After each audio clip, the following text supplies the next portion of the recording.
The company is before you today seeking a certificate of public convenience and necessity under Code Sections 56-580D and 56-46.1 for the construction of Dominion Virginia Power's first utility-scale solar generating facility in the Commonwealth, which is proposed to be located adjacent to the Remington Power Station near the town of Remington in Fauquier County.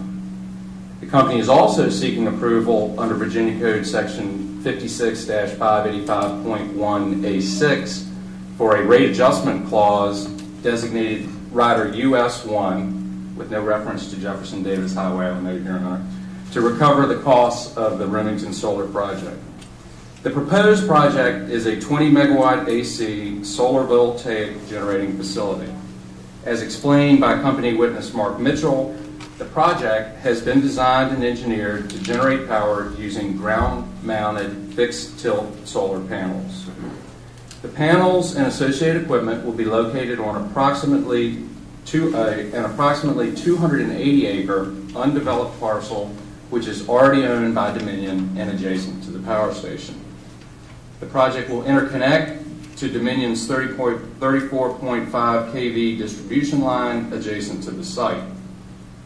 As designed, the Remington solar facility will operate at a 22% annual capacity factor and is expected to produce 38.6 gigawatt hours of electricity during its first year of operation and will have an expected capacity factor of 44% during Dominion's summer peak. The company's application is consistent with its most recent IRPs and represents another step in Dominion Virginia Power's continuing efforts to own and operate a balanced portfolio of generating facilities to serve its customers. The company has expanded its resource planning in recent years to include planning scenarios in addition to the least cost-based plan. Of course, cost to customers remains a critical resource planning consideration, but the company has also increasingly focused on resource planning scenarios that take into account fuel diversity and the increasing need to meet existing and planned environmental regulations. As the evidence in this case will show, the Remington project is a prudent step, it is needed, and it will provide benefits to Dominion's customers.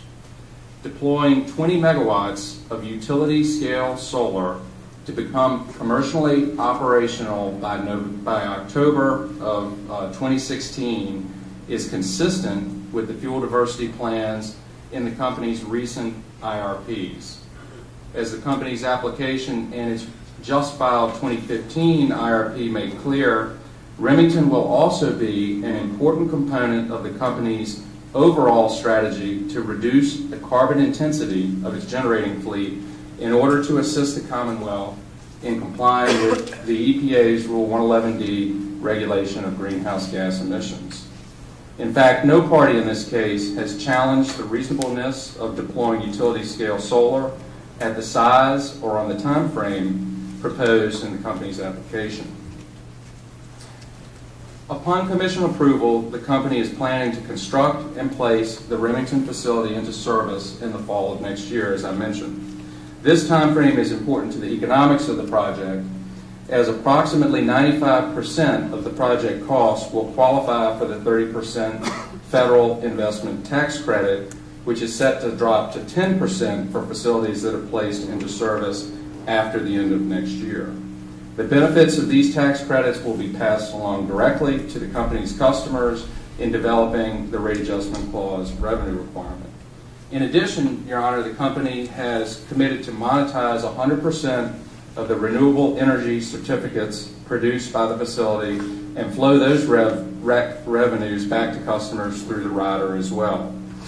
This will likewise reduce the overall cost of the project. The evidence also will show, Your Honor, that Remington has several unique advantages that make it a beneficial option for customers.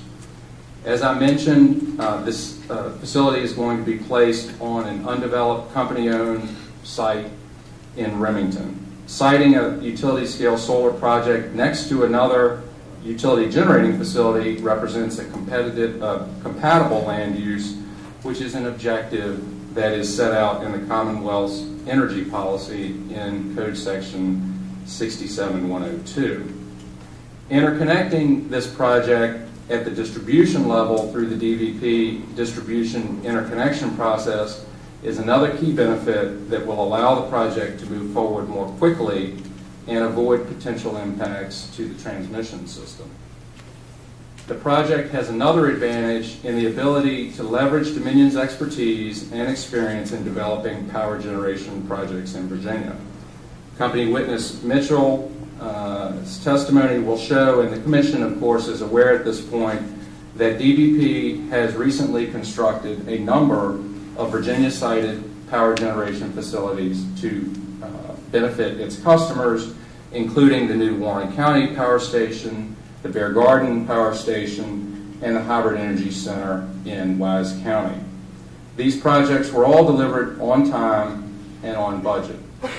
The now under construction Brunswick County Power Station is also on schedule and on budget and slated to become commercially operational in the spring of next year.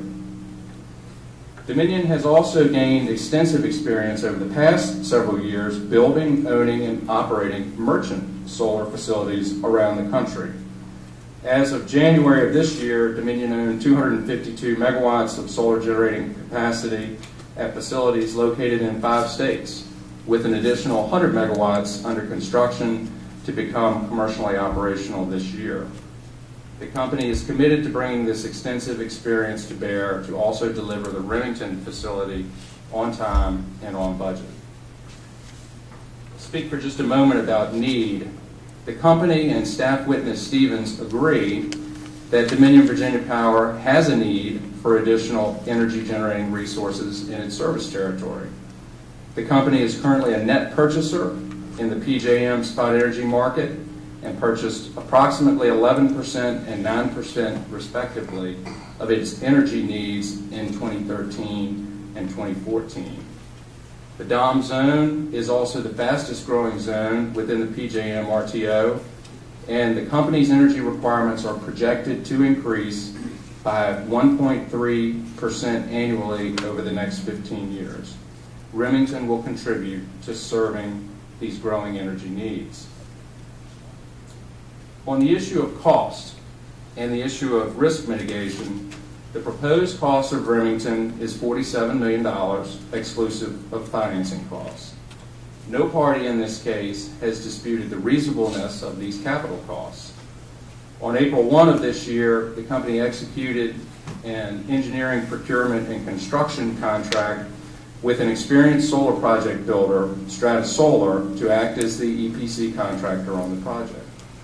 This approach will mitigate customer risk associated with construction of Remington, as company witness Mitchell has testified.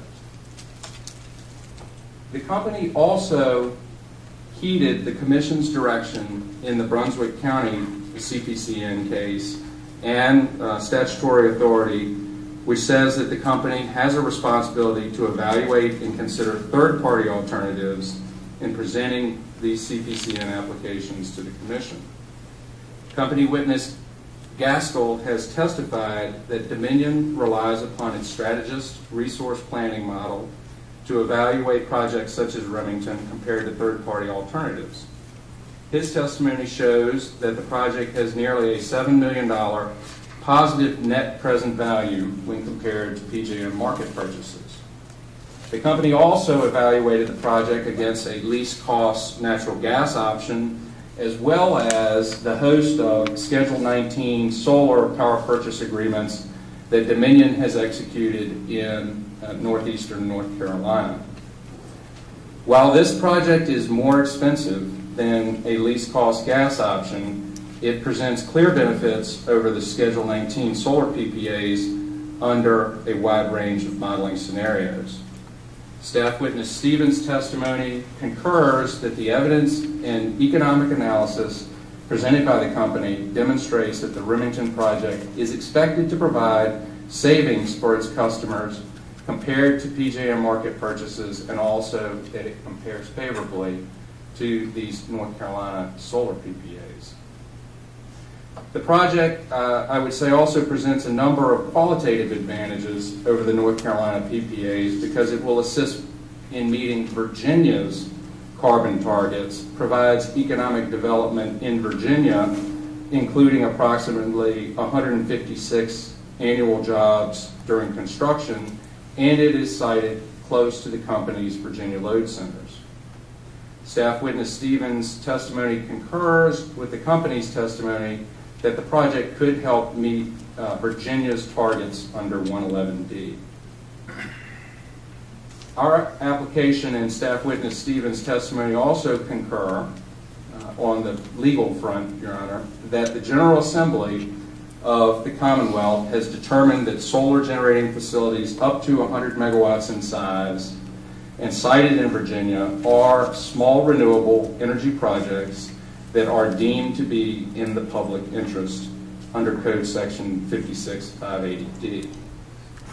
In addition, there were amendments, as I'm sure Your Honor is aware, during the most recent legislative session to Code Section 56585.1A6, which also declare the planning, development, and construction by a utility of up to 500 megawatts of utility-owned and operated solar generating facilities in Virginia to be in the public interest, and that in determining whether to approve such a facility, the Commission should liberally construe the provisions of Title 56.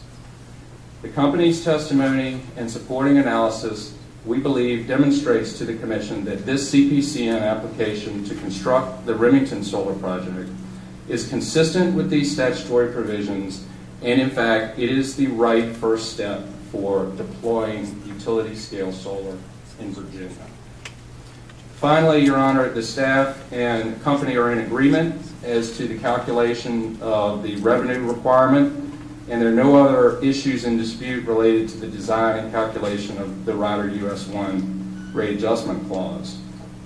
As presented by company witness Anderson, the average monthly bill impact for a residential customer using 1,000 kilowatt hours of electricity per month during the first year of the RAC's existence is 4 cents during the pre-commercial operation period, an additional 2 cents during the post-operational period, and in the post-operational period there will be some fuel benefit that is netted against that 6 cents, making the net impact to customers about 5 cents a month.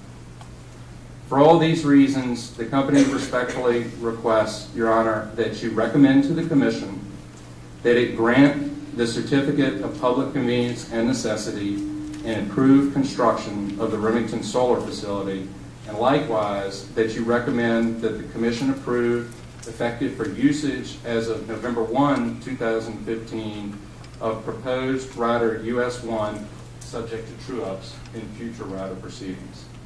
Thank you very much, and we look forward to presenting the evidence in this case. All right, thank you.